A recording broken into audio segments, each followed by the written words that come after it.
Hello guys, आज हम discuss करने जा रहे हैं एक न्यूमेरिकल प्रॉब्लम जो कि स्ट्रेंथ ऑफ मटेरियल से लिया गया है। चलो देखते हैं इस न्यूमेरिकल में क्या क्या गिवन और हमें क्या फाइंड करना है। तो सबसे पहले हमारे पास इस न्यूमेरिकल में इधर देख रहे हो आप, मतलब इसमें डायमीटर गिवन है, सही है। एक गेज है, उसका डायमीटर गिवन है, उसकी लेंथ गिवन है, सही है। जब उस पर हम 150 किलो न्यूटन फोर्स लगा रहे हैं तो मतलब उस गेज की लेंथ मतलब 1.2 मिलीमीटर मतलब इंक्रीज हो रही है, एलोंगेट हो रही है, सही है। तो बोल रहा है determine the modulus of elasticity and also by how much cause the diameter of specimen to contract.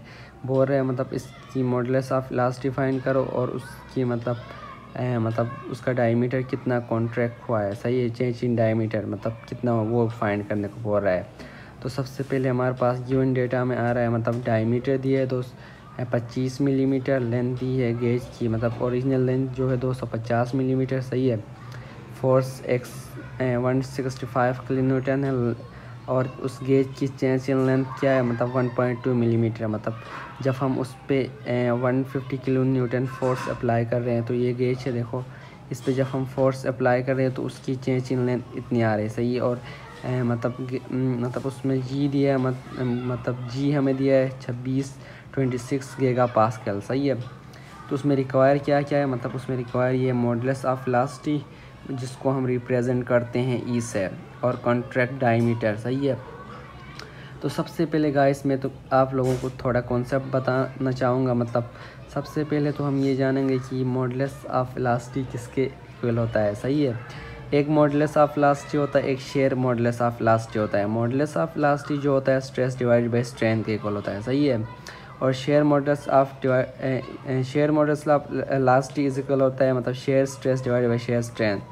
तो ये सिंपल हमारे पास मॉडुलस ऑफ इलास्टी है, सही है। Modulus of elasticity stress divided by strain के इक्वल है। तो अभी हम मतलब स्ट्रेस और स्ट्रेन हमारे पास अननोन है, तो सबसे पहले हम स्ट्रेस और स्ट्रेन फाइंड कर लेंगे।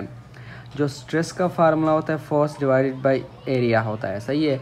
फोर्स हमारे पास जो है ना 165 किलो न्यूटन, सही है। उसके बाद हमारे पास उसकी एरिया क्या है, मतलब एरिया जब भी हमारे पास कोई सर्कुलर शेप आता है तो सही है उसका एरिया हम π/4d² लेते हैं, सही है। उसमें हमारे पास डायमीटर गिवन है और पाई की वैल्यू हमारे पास गिवन और 4 भी हमारे पास गिवन है।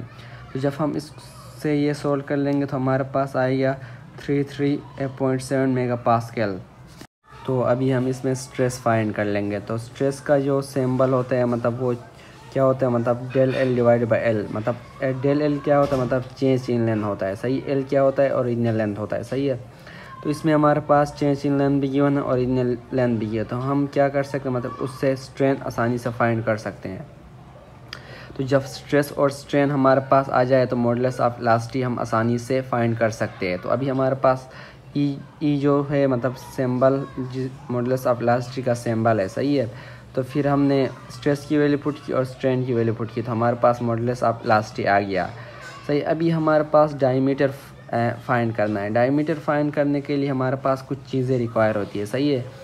पहले हमारे पास मतलब पॉइजन रेशियो गिवन होना चाहिए। पॉइजन रेशियो क्या होता है, पॉइजन रेशियो मतलब इज इक्वल होता है stress lateral strain divide by stress के इक्वल होता है, सही है। जब पॉइजन रेशियो फाइंड कर लेंगे तो हम डायमीटर आसानी से फाइंड कर सकते हैं। तो हमारे पास अभी ये फार्मूला है G is equal to E divided by 2 into 1 plus Poisson ratio. G भी हमारे पास क्वेश्चन में गिवन है, ई हमने खुद फाइंड कर लिया, सही। अभी इससे हम आसानी से पॉइजन रेशियो फाइंड कर सकते हैं। तो जब मैंने वैल्यूज पुट की, शिफ्टिंग करवाई और डिवाइड करवाया तो हमारे पास पॉइजन रेशियो आ गया।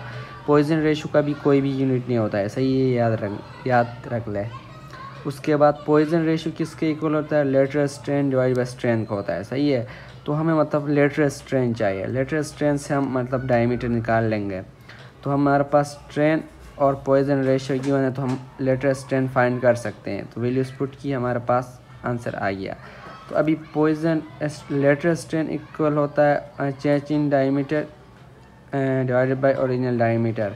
तो हमें चाहिए चेंज इन डायमीटर मतलब कितना डायमीटर कॉन्ट्रैक्ट हुआ है। तो हमारे पास Poisson ratio into original diameter करवा लेंगे तो हमारे पास चेंज इन डायमीटर आएगा। मतलब कॉन्ट्रैक्ट हो रहा है तो मतलब इसमें क्या है ये माइनस की साइन आएगी।